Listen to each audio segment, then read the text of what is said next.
Class standby. Attention on deck. We are 22 out of 23, one right now. Oh, okay. Take your seats. That's why you give it. All right, it was pointed out to me that I get a slightly different version than what's on the equation sheet, and what's in the book. So I do K1 over K2 without the negative sign. This is exactly the same equation. So if you want to use this is the equation that you're given. So just instead of doing K1 over K2, then you have to put the negative sign in when it's K2 over K1. So the equation is just a slight different form than what I used in class. All right, everybody should have gotten 2 worksheets. All right, so we're going to be working on those today, plus the worksheet I passed out last time. So this will be a quick review of equilibrium constant. So here we have a chemical reaction of hydrogen plus nitrogen goes to form ammonia. All right, so we're given pressures. So if we want to get, if for the appropriate equilibrium would be in terms of the pressure. So this would be a case of P. So what would the expression be in terms of a case of P? We would take the product squared, the pressure of the product squared, divided by the pressure of the nitrogen and the pressure of the hydrogen cubed. All right. Is there some way we could figure out the numerical value of this equilibrium constant with the given information? Yes.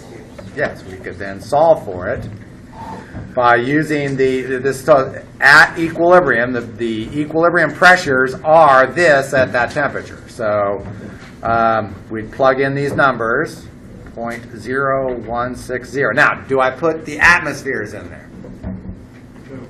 No, because these actually represent ratios to the standard state. And so the numbers that we put in there do not have units. However, you would have to keep in mind that if this had been in torr, then could we just stick that number in there? No, divide by 760. No, we'd have to convert it to atmospheres because that's what the standard state is defined as. All right, so we'd square that. We would take the pressure of the nitrogen, 0.03, and the pressure of the hydrogen, 0.037. And I'd cube that. All right, and that will give us the numerical value of the equilibrium constant, which is good to how many significant figures based on the data? 3 significant figures.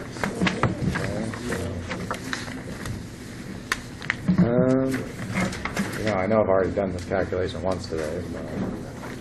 Oh, there it is. 168. Okay, so now we go to the next reaction that's shown. 2 ammonia decomposes into nitrogen plus 3 hydrogens. What would the equilibrium expression be for this? All right, so it would be the pressure of the nitrogen, the pressure of the hydrogen cubed, divided by the pressure of the ammonia squared, which we can put in the numbers the same way.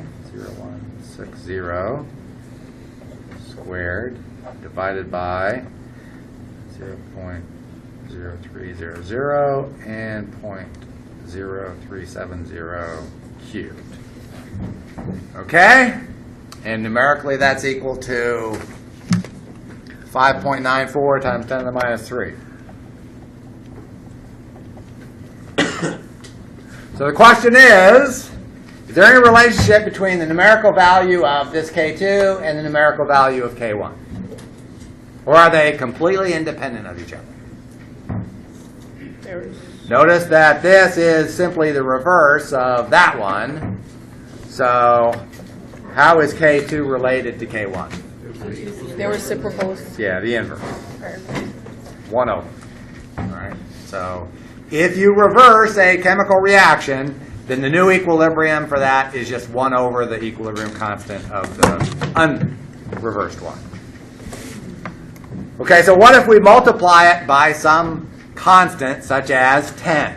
right, which is what we take this equation in the second equation, and now we've multiplied it by 10. So now it's 20 ammonias in equilibrium with 10 nitrogens and 30 hydrogens. All right.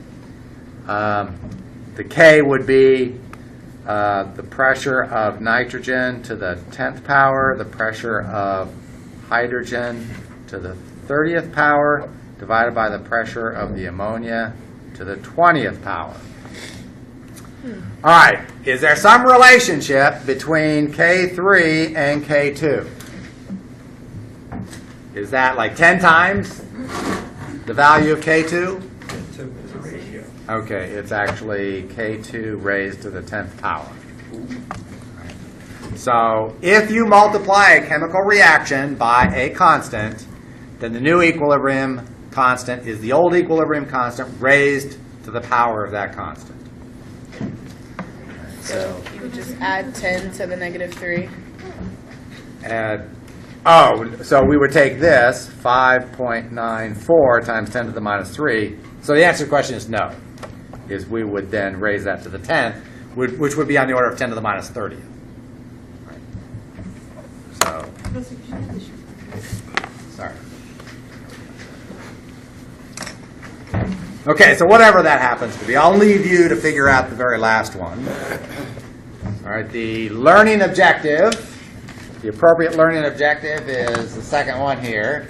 Given a chemical reaction and its equilibrium constant, determine the new equilibrium constant when the reaction has been reversed, which is 1 over that, or multiplied by a constant, which means you take and raise it to that constant. Then there's a third one, or added to another reaction.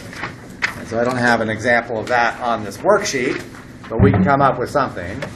Say you have A plus B goes to form C, and then you have C plus E goes to form D. All right, there's two chemical reactions, one of which has an equilibrium constant K1, and another one has an equilibrium constant of K2. All right, so now if I add these up, then C will cancel on both sides, and you get A plus B plus E goes to form D. And let's say that has an equilibrium constant K3. Is this somehow related to these, or is it completely independent? And if it is related, what's the relationship? K1 plus K2 K1 plus K2? times. Okay, it's actually K1 times K2. All right, you can see that. What is the expression for K1? It would be the concentration of C over the concentration of A and the concentration of B. What is K2 equal to? Concentration of D divided by the concentration of C and the concentration of B. All right, so if I take K1, and what is K3 equal to? I guess I should have. Let's just put this expression here. D. Concentration of D divided by the concentration of A times the concentration of B and the concentration of E. All right, so K1 times K2 is equal to concentration of C over A over B, and that's times concentration of D over C over E. All right, and so what is K1 times K2 equal to? Well, the C's cancel, and you get D over A over B over E.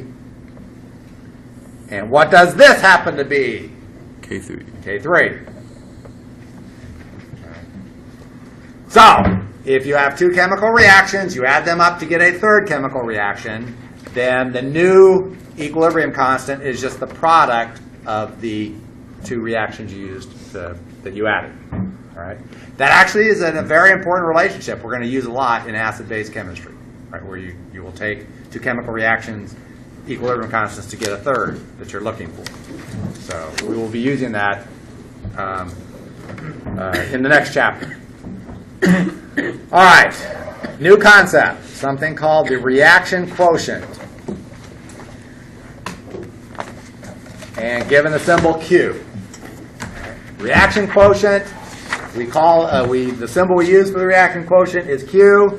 If you have a chemical reaction AA plus BB is an equilibrium of CC plus DD, then we define Q as equal to the concentration of C raised to the C power, concentration of D raised to the D power, concentration of A raised to the A power, and the concentration of B raised to the B power. And this would be in terms of concentration. We could do the same thing if these are gases. It would be the pressure of C raised to the C power, the pressure of D raised to the D power, divided by the pressure of A to the A power, and the pressure of B to the B power.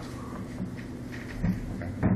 Mr. Florida, put your computer down. All right, that's the reaction quotient. Does that look familiar at all? Why would it look familiar? Because it's the same as the other one. Okay, it is the same expression as the equilibrium constant that we talked about before. So why do we define this? The equilibrium constant is only valid if the system has reached equilibrium. The reaction quotient is valid. You calculate the reaction quotient whether it's at equilibrium or not. And that's the whole point of determining the reaction quotient. Right? If you calculate the value of the reaction quotient, Q, and it turns out to equal the equilibrium constant, what does that tell you?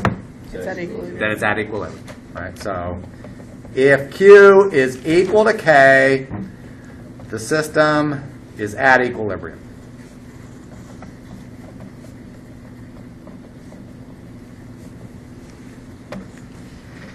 All right. Well, it's also possible that you'll calculate Q and it's not going to be equal to K. Right? Let's say Q is greater than K.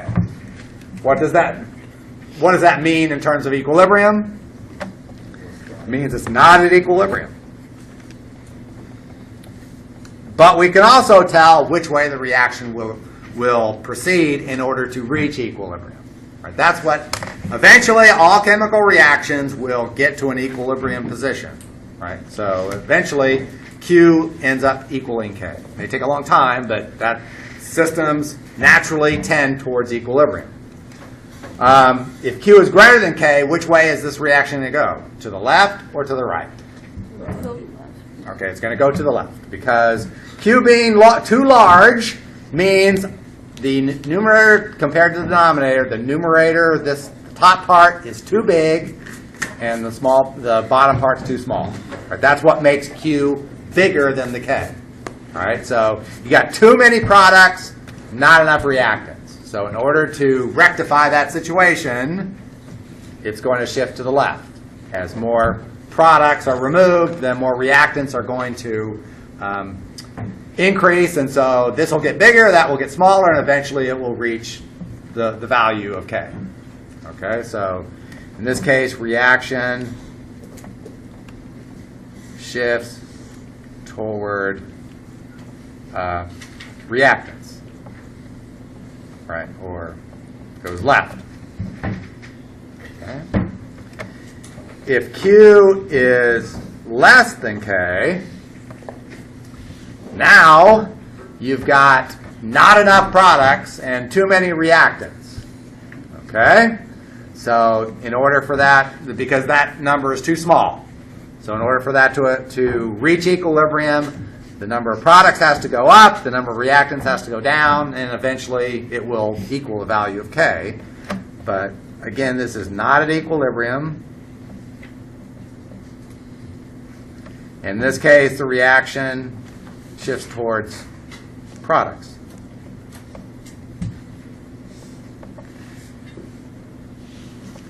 Or to the right. Okay? So, with our learning objective, understand the concept of reaction quotient Q, and by comparison with the value of K, determine whether the reaction is at equilibrium, and predict in which direction a reaction will shift to reach equilibrium. All right, so worksheet number 1 that I passed out last time. And we're going to do a bunch of problems on here, so you need to pull that out. Start with question number 3. Here we have a reaction of water vapor plus methane going to form carbon monoxide and hydrogen gas, given it as an equilibrium constant of 4.7 at 1400 Kelvin. All right, so we're going to take and mix this at 1400 Kelvin, mix different amounts of these reactants and products together such that we have 0.35 atmospheres of water vapor, 0.035 atmospheres of methane, 0.15 atmospheres of carbon monoxide, and 0.4 atmospheres of hydrogen. First question, is that at equilibrium? And if it's not at equilibrium, which way would it shift? Right, so how are we going to tell whether it's at equilibrium or not? We are going to calculate the value of Q. And since everything is in pressures, right, then we're going to do it in terms of pressures. So this will be the pressure of the carbon monoxide, that's the pressure of the hydrogen cube, divided by the pressure of the water vapor, and the pressure of the methane. Okay, so we plug those numbers in. Carbon monoxide is 0.15. No units because it's a ratio to the standard state. Hydrogen is 0.4, and that's got to be cubed. The water vapor is 0.35, and the methane is 0.035. All right. So you plug away and come up with a value for that Q. That turns out to be 0.78. All right, so the equilibrium constant here is 4.7. So K is 4.7, Q is 0.78. What does that mean? First, it means it's not at equilibrium because they're not equal.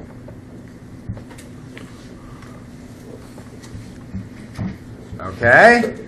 So, which way is it going to shift? It's going to shift to the right. The Q is less than K, and therefore it's got not enough products and too many reactants. So it's going to shift to form more products, so it'll raise the value of Q until it reaches K.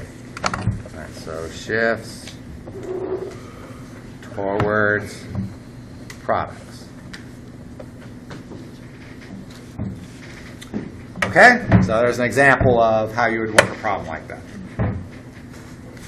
All right, the next thing we're going to do is numerical problems involving equilibrium. That's how we're going to do the rest of the period until the quiz doing that. All right, so we're going to use something called the ICE method. All right, where the first step, and here's an example of an equilibrium, a numerical equilibrium problem. You got hydrogen plus iodine goes to form 2 hydrogen iodine. Right, so you got a system that may or may not be at equilibrium, all right, but the fact that it asks us to calculate the equilibrium concentration probably means it's not at equilibrium. We got 0.1 moles of hydrogen and iodine and 4 moles of hydrogen iodide in a 2-liter vessel. All right, so we want to calculate numerically what the equilibrium concentrations are. So we're going to use the ICE method. And the first step in the ICE method is write down the chemical reaction. So your hydrogen plus iodine is equilibrium with HI. That's the first step. Next step is you write ICE, right, where this stands for initial condition, C stands for change, and E stands for equilibrium. So ICE. So we determine the initial conditions by the statement of the problem. All right, so equilibrium constant, or the 2-liter vessel has 0.1 moles of hydrogen. So what do I put for the initial condition of hydrogen? 0.1 moles? Yes. Okay, 0.1 over 2. You got to make sure you put it in concentrations and not in moles. So that would be 0.1 moles divided by 2 liters. And that's the same thing as the iodine. All right, and the hydrogen iodide is given as 4 moles. All right, so we got 0.05, 0.05, and then 2. All right, now we need to figure out which way that equilibrium is going to shift. Is there some way we can figure that out? based on the given data? Q. Yes, we solved for Q. Q is going to be equal to the hydrogen iodide squared divided by the hydrogen and the iodine. All right, so that's 2 molar squared divided by 0.05 and another 0.05, which is equal to 1,600. Okay, so what can we conclude about this reaction? It's going to shift to the left. It is going to shift to the left. You got Q greater than K, and therefore it's going to go left. Left, that's left, and then I put the wrong arrow. Left. It's got too many products, so it's going to shift left. And I should have not scribbled out the left, I should have scribbled out the arrow. It's going to shift left. Too many reactants. It's got too many products. That number is bigger than that number. So too many products, not enough reactants. So it's got to shift left. All right. So we know it's going to go this direction, and so we're going to define something called the reaction shift X. Right? And you have to take into account the stoichiometry of the chemical reaction. So we're going to say X is some amount the reaction is going to shift. So it's shifting in this direction, so this will be a positive X amount that shifts this direction, and a positive X amount that shifts that direction, because we know it's going in that direction. And the amount of shift is what we define as X. So what is the change in the HI? Minus 2x. Minus 2x. That is correct. We have to take into account the stoichiometry.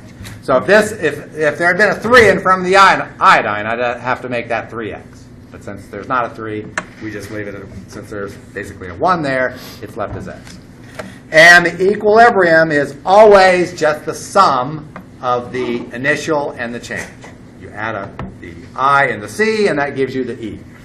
So that's going to be 0.05 plus x, 0.05 plus x, and 2 minus 2x, the sum of the initial and the change. All right, so we know the equilibrium constant is equal to 49.4, and that's equal to the HI concentration squared divided by the H2 and the I2.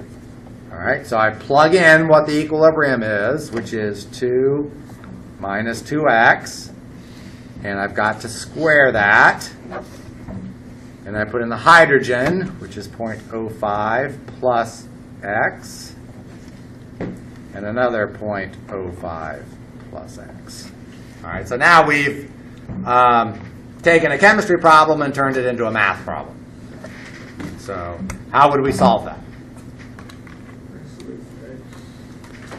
You could actually start multiplying things out and all that stuff, or you can use your calculator. Or if you're good at math, there's actually a simple way to do this. Anybody see what you do to make it much simpler? Square root of both sides. This is a squared, and then you got 0.05 down there plus x squared. So you can take the square root of both sides, and then it's a pretty simple algebra. I would recommend that we get practice with the solve function. All right. So we want to do the second, and then number. Oops, I got to turn it on first. Number solve. All right, so I'm going to clear that, then I'm going to clear that. Okay, so I put 49.4 on one side. Then I'm going to put 2 minus 2x. And then I got to square that. Where's my squared? There. And then I'm going to divide by 0.05 plus x. And I'm going to square that. It's doing it twice. Okay. And then I want to set that to 0 for my starting point. And then solve. And I get that x is equal to 0.18183.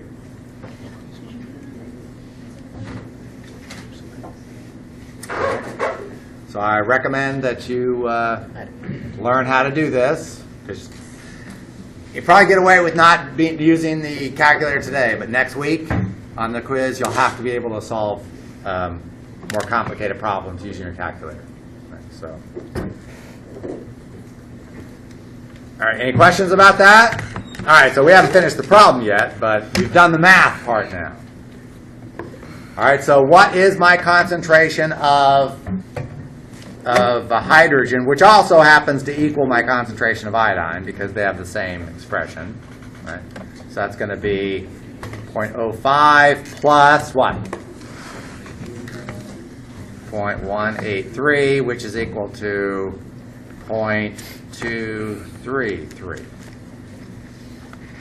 There's the concentration. Yes? Why did we do H2 equals I2? Well, because they turned out to be the same.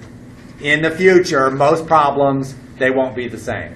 But I mean, the hydrogen is equal to 0.05 plus 0.183, and the iodine is equal to 0.05 plus 0.183. So I could have put them separately. I just thought that was more work than I wanted to do.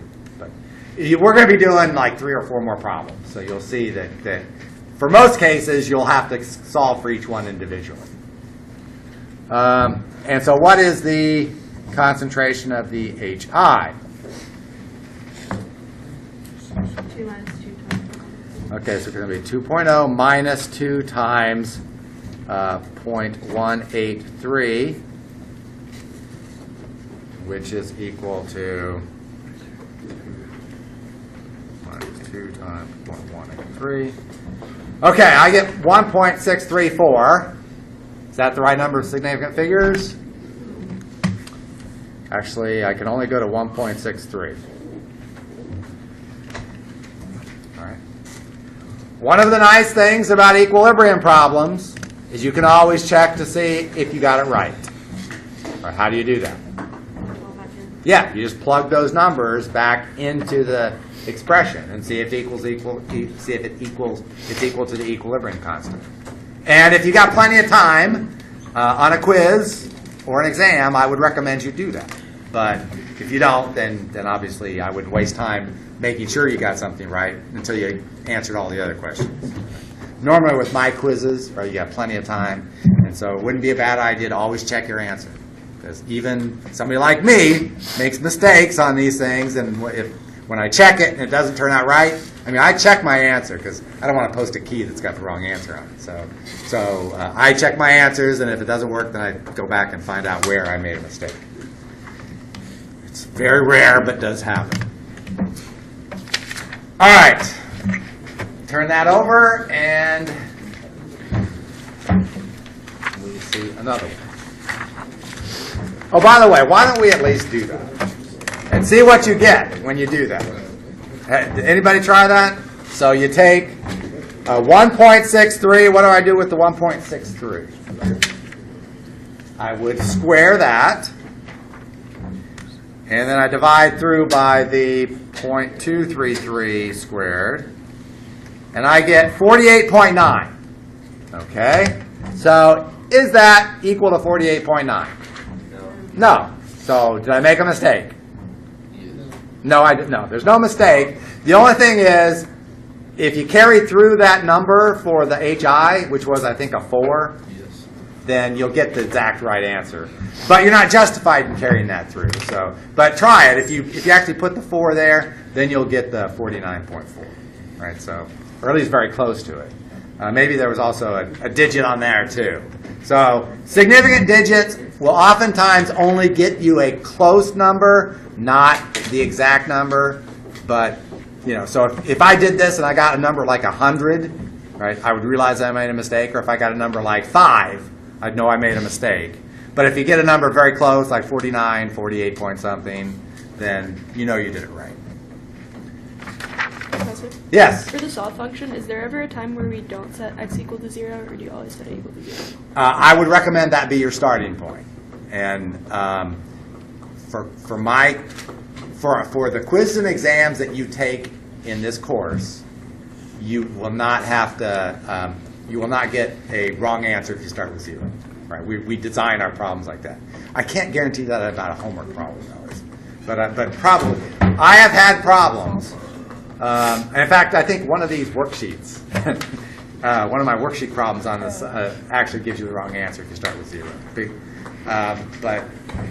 So then you just kind of have to make a different guess. Yes? Just a question.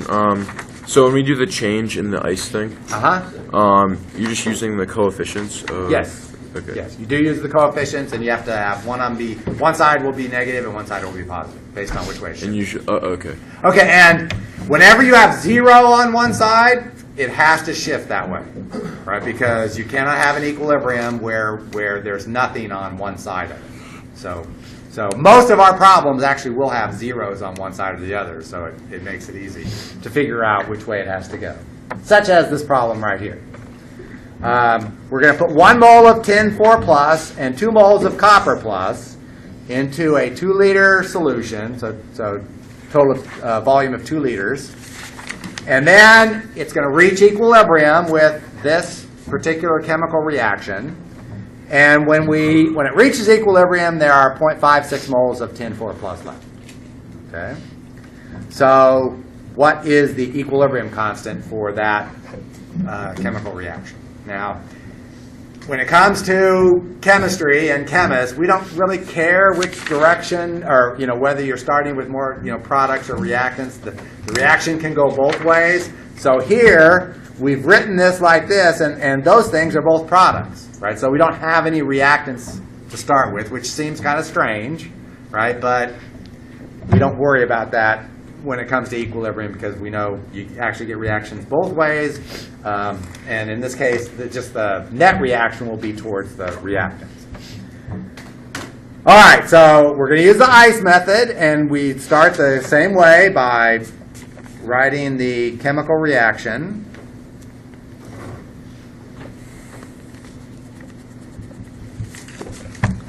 Okay, and since this is the one we want the K for, that's why we write it this way.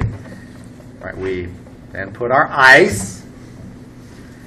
All right, do we have any tin 2 plus in there? Does it say we've added any tin 2 plus? No, so that would be a 0. What about copper 2 plus? That's a 0. All right, what's my concentration of tin 4 plus? Yep, 1/2 or 0.5 molar. And my concentration of copper plus, 1 mole. Right, because it's divided by the 2 liters. And in the equilibrium expressions, if it's a K sub C, then everything has to be on a molarity basis, not moles. Although, to be perfectly honest with you, it would work if you used moles on this one, because they have the same number of reactants and products on each side. When you get, and so the volumes cancel. But if you have different numbers of reactants and products, then it'll give you the wrong answer. And Mr. Williams, Explain that again. you have to have these in moles per liter, and not just moles. Well, if you're looking for Q, well, we've got two different possible ways of working problems with a K sub C or a K sub P, right? And so with K sub P, everything has to be in atmospheres, and with K sub C, everything has to be in moles per liter. So normally, if something has a gas in it, you're going to be given that in atmosphere. Well, you're going to be given it in a pressure, and so you got to convert that to atmospheres. But oftentimes, you're given moles and volume in a problem that involves concentration. So you have to remember to divide through by the volume, the moles by the volume. All right. So which way does this reaction shift? It has to go to the left. It's got to go to the side that has none of something. You got no reactants present here. So what would I put for under the tin 4 plus? Plus. No, this side. This would be a minus X. And what would be under the copper plus? Minus, actually, 2X. Right, you got to take into account the stoichiometry. And then over here, you'd get plus X for the tin 2 plus, and 2X for the copper 2 plus. Okay, so at equilibrium, we add the initial to the change. We have 0.5 minus X and 1 minus 2X. All right, now we're trying to figure out what K sub C is, which is equal to the concentration of tin 4 plus times the concentration of copper plus squared divided by the tin 2 plus and the copper 2 plus squared. All right, is there some way we've got this in terms of X? Do we have enough information to get these concentrations? Let's see, we know we've got at equilibrium, we're told at equilibrium the tin 4 plus there's 0.56 moles measured there, which means this concentration is 0.28 molar. Okay? So therefore, what is X? X is equal to the 0.5 minus the 0.28, which is equal to 0.22. So can you please explain where you got the 0.28 from? In the problem, I took 0.56, the concentration of the SN4 plus is 0.56 divided by 2 liters. So that's equal to 0.28 molar. Right? Here it says, after equilibrium is reached, is found 0.56 moles of tin 4 plus. So it's a 2-liter vessel, so you have to take 0.56 divided by 2 to get 0.28. Okay, so X then has to equal 0.22. So what is the equilibrium concentration of the copper plus?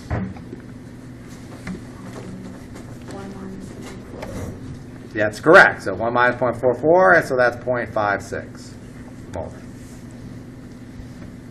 What's the concentration of the tin 2 plus? 0.22. The concentration of the copper 2 plus is 0.44. Okay?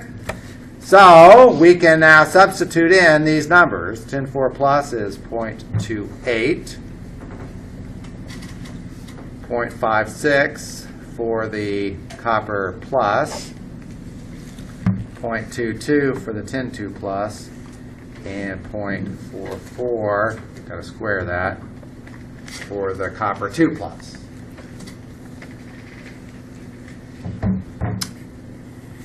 And how many digits are we justified here? 2. 2. And I believe that's 2.1. I think that's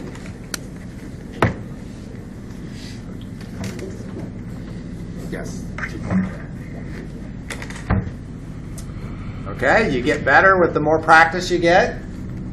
So does anybody have any questions about that one? All right, let's try the next one. For the reaction of chlorine plus 3 fluorine to form 2 chlorine trifluorides, we're going to now have pressure. We got 2 atmospheres of chlorine and 5 atmospheres of fluorine. All right. And from this information, once the reaction reaches equilibrium, you have half an atmosphere of chlorine left. So what's K sub P for this? So we're going to, again, start with the reaction where we put ice and try to figure out what we know. Do we know the initial concentration of chlorine? We do. It's 2 atmospheres. Initial concentration of fluorine, 5 atmospheres. Chlorine trifluoride, there's 0 in there. Right? It doesn't say we've added any. We've added the reactants, but we didn't say we added a product, and therefore we must assume that it's 0, or else they would have told us that we added some. All right, so which way does this have to shift? Got to go to the right because you have no product. Right? So what do I put for the change of chlorine? Minus X, shifting to the right, so it's going down. What about the fluorine? Minus 3x. And the chlorine is 2x. So at equilibrium, we have 2 minus x, 5 minus 3x, and 2x. Is there some information that we have that will allow us to calculate what the value of x is? Final pressure of chlorine. All right, we know that at equilibrium, this concentration is, or this pressure is 0.5 atmospheres. So therefore, x is equal to 1.5. Okay, so that means the equilibrium pressure of the fluorine is 5 minus 3 times 1.5, or 0.5. And the chlorine trifluoride is equal to 3.0. Actually, that's good to 3 significant digits. Yeah, that actually is good, but, so that's 3.00, but those are only good at 2. All right, so what is my Kp equal to? The pressure of chlorine trifluoride squared divided by the pressure of the chlorine and the pressure of the fluorine cubed. So that's equal to 3 squared divided by 0.5 and 0.5, which, when you put that in your calculator, I believe gives 1.4 times 10 to the second. Why don't we just put 144? So, yes, you're correct. Otherwise, you wouldn't get that number. I think I missed this, but when it's in equilibrium, it's still going to the right, like you still write it with minus x on the left side. Well, it hasn't reached equilibrium. Oh. This is what causes it to reach equilibrium. Is we don't know how much it takes, but once it's reached equilibrium, then and the pressure is 0.5, and so we can solve for how much the shift had to be in order to reach equilibrium. So 1.5 atmospheres of chlorine got converted into chlorine trifluoride in order to reach that equilibrium. All right, so I passed out another worksheet that looks like this. That one. All right, so I'm going to, let's see, I did the first one with my other class. One atmosphere. Yeah, I guess we'll do the first one. All right, so consider the following equilibrium. You have 5 fluorines plus bromine goes to form 2 bromine pentafluoride. Determine the equilibrium pressure of each gas if initially the fluorine is 6 atmospheres and the bromine is 0.5 atmospheres.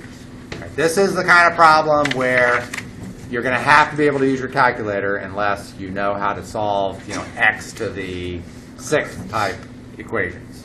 Right, we're going to get a very big exponent in the x. All right, so, but like any equilibrium problem, it amounts to solving it using the ice method. So we got 5 fluorines plus bromine is in equilibrium with 2 bromine pentafluorides. So I put down my ice. What do I know? I know the fluorine pressure is 6 atmospheres. And the bromine pressure is 0.5 atmospheres. And the bromine pentafluoride is 0. Okay, so which way does the reaction have to shift? Right. Shifts to the right. So we're going that way. So how much bromine pentafluoride is formed? Well, it's going that way, so it's positive 2x. And then this is, the fluorine is minus 5x, and the bromine is minus x. So at equilibrium, we have 6 minus 5x, 0.5 minus x, and 2x. How do I solve for x here? Well, they give you KP.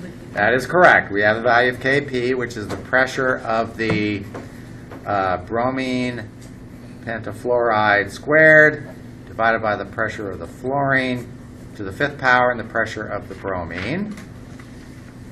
And that's equal to 0.244. And so we substitute in 2x for the pressure of the bromine pentafluoride. Pressure of the fluorine, we put 6 minus 5x. We've got to raise that to the 5th power. And 0.5 minus x. All right, so that is a non-trivial problem. All right, so what is the power of x in this that we would end up with? We've got an x to the 5th power here multiplied by an x there, so it's going to be x to the 6th power. So, I don't know. Maybe you're good at solving those kind of equations, but I would recommend that you use the calculator.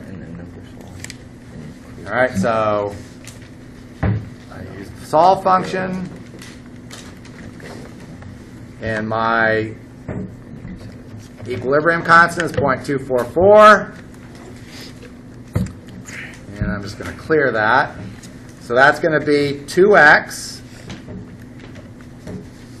quantity squared, right? Don't just put 2x squared. Right? You got to square the 2 and the x. And I'm going to divide through by 6 minus 5x. And then I divide through by another 0.5 minus x. Does that have to be to the 5th power, sir? Yes. Times 5x. Yes. And you didn't see me put it to the 5th power?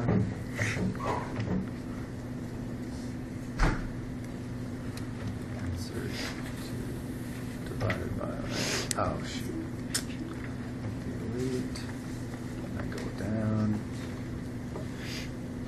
Insert. Divided by, let's see if I got that. Okay, so now I think it's correct.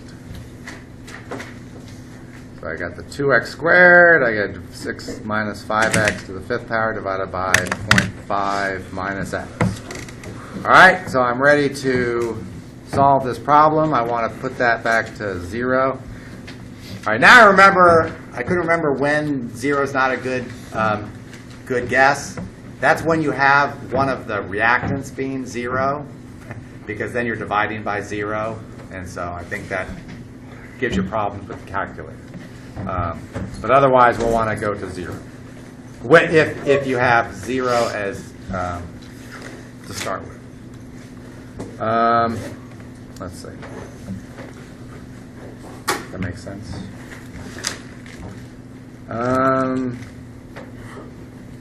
And sometimes it takes a while, but here we got 0.493.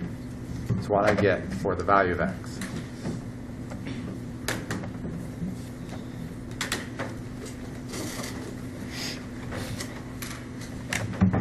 All right, and if you don't get 0.493, then you need to play with your calculator until you learn how to do that. Because there's not going to be a problem like this on today's quiz, but next week I can guarantee you're going to have an equilibrium problem where you're going to have to use your calculator, unless you're really good at math and you can solve x to the 5th or x to the 4th or x to the 6th problems, right? Then you're going to need to use your solve function. Okay, so what is the constant, or what is the pressure of the fluorine? You take 6 minus 5 times 0.493, which gives me what?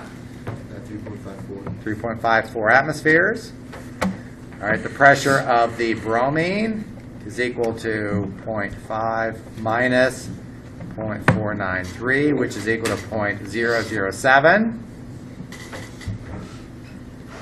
And the pressure of the BRF5 is equal to 2 times 0.493, which is equal to 0.986.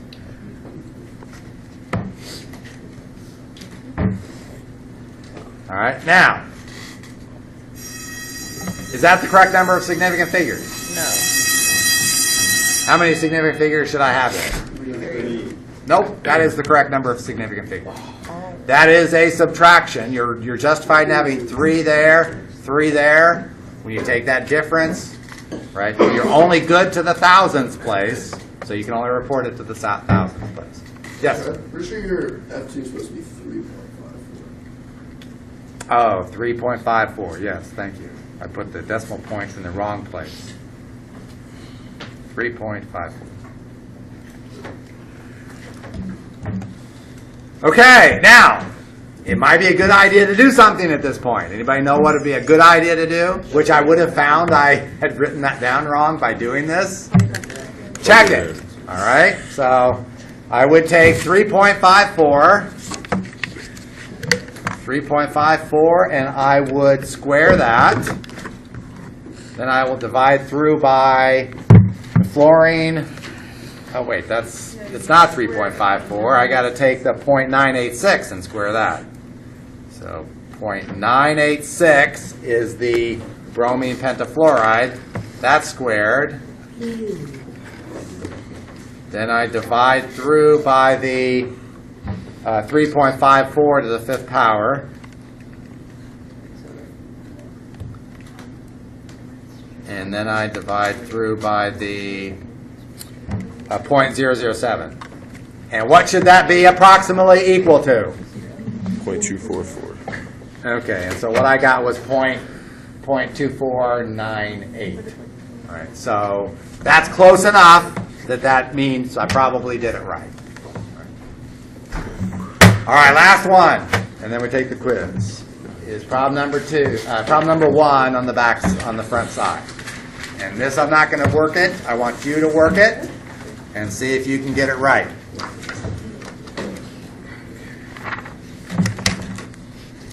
Very strong believer in actually working problems rather than watching somebody work them for you. Get to learn by your mistakes.